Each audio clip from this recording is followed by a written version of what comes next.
This video is going to look at another form of the equation of a line. Sometimes we don't always know the y-intercept.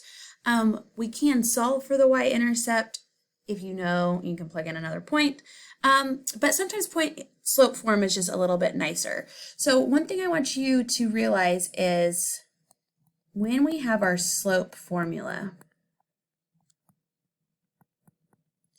but let's say one set of x, y could be anything on the line. So we know one point, we know the slope, and then that way, like the next x, y point could be like really anything on that line.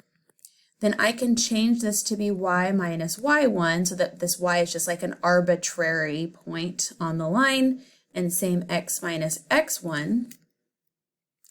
And if I move this denominator over here, I get m times x minus x1 equals y minus y1. So this is just a reformatting of the slope formula where your second point is any point on the line. So we just call it x and y. So now all we need is the slope and the point x1, y1. So for example, if I know the slope is -3 and it goes through this point, I can say, okay, well then it's y minus y1 equals -3 x minus x1.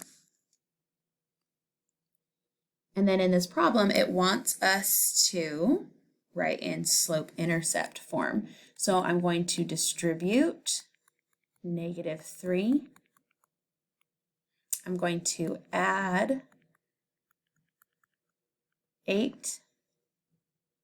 And that's going to be the equation of the line in slope-intercept form. It's the exact same line as this one in point-slope form.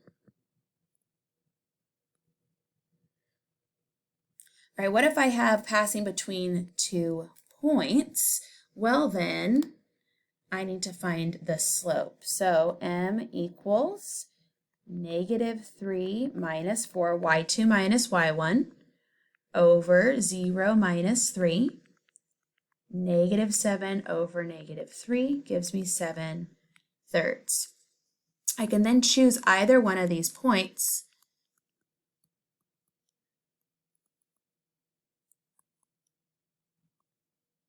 to plug in for my slope, my point slope form. If I choose this one here,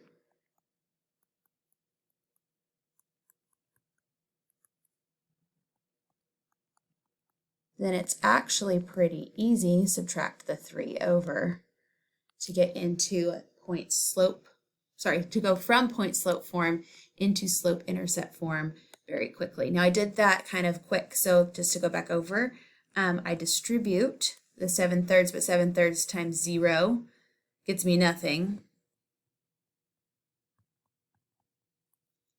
And then I subtracted 3 to get here.